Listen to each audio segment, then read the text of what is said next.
Start strong, finish strong. Wolf is always scratching. Let's roll.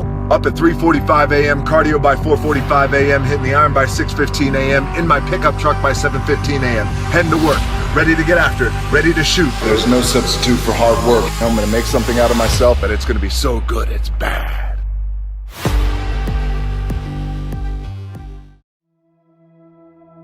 Instead of telling you what I think you should be doing, or how you could be better, or I thought, well, let me just speak from the heart, speak from my gut, and really not have anything prepared, but just tell you what's worked for me. And maybe some of the stuff that's worked for me might work for you now, currently, presently, as you guys have your goals and ambitions, but then further on down the line, as you guys continue to live your life. This idea and this notion that you could be anything you want, and you can accomplish anything you want, right? We hear that. You've heard that from the time you were little boys. You hear that now. You're already incredibly accomplished. You guys know that. The thing that has worked for me is to remember the hard times. So, and I'm sure you guys all have your processes. And again, I'm going to tell you what's worked for me.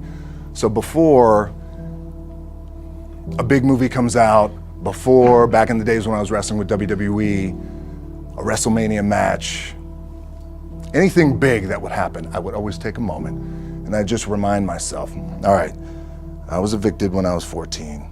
We were kicked off the island. We couldn't live in Hawaii. Had no place to live. A lot of shit happened then when I moved to Nashville. I was arrested multiple times by the time I was 16 years old. I would remember that, and it allows me then to be present in the moment and understand, holy, the stuff I have around me right now, this is the shit that I dreamed of when I was a kid. I am here. I played for University of Miami, played for great teams. Warren Sapp, Ray Lewis, they were my teammates. They were balling. Warren Sapp was playing tight end that time. I was starting defensive tackle. Yeah, they moved him over to D-line. And he looked at me, he's like, yo, dude, I'm gonna take your spot. And I said, you ain't taking my spot. He said, I'm gonna take your spot. I said, no, you ain't. We battled, and he took my spot. Now you can imagine how that with me, because there goes my opportunity. He went in, switched to defensive tackle, lit the world on fire. Well, what that did, it crushed me, it crushed my dreams. I had a piss poor senior year, zero production, no NFL, no combine invite, nothing. Finally went to the CFL. Calgary Stampeders, making $250 a week Canadian. Now I had to send that home to my wife at that time. Had no money. So I remember that. When I got cut from Canada, my dad in his pickup truck came down 4 o'clock in the morning, picked me up in Miami from Tampa. We lived in a little apartment in Tampa. He drove down in his little pickup truck to Miami to get me when I was cut from the CFL. And I thought, well, I leave home like you guys left home. I'm ready to tackle the world, to get after it, achieve my dreams and goals. Crushed by 22, 23 years old. Now I gotta move back in with my mom and dad. I played on great teams though. Wait a second, this is not supposed to be my future. I'm supposed to be in the NFL right now. I'm supposed to be making a lot of coin and buying my parents buying me taking care of my wife, but it never happened. So I pulled out my wallet, I thought, well, let me see how much money I have. I opened it up, I had a 5, a 1, and change. Well, at least I rounded up to $7. But I thought, God, ain't this a bitch? I got $7 in my pocket. Where the f do I go now? What do I do? I can't go back to CFL. The point comes where you hear that voice, the big run's over. Like, you're done, right? So I heard that voice. So as Coach was saying, man, I hold on to that. I'm telling you, I keep, my back is up against this mother. We laugh, we joke, we have a good time, but my back is still up against this mother. I do not forget it. What this also helps me do, and again, it works for me, is at some point, you gotta be tired of not being number one.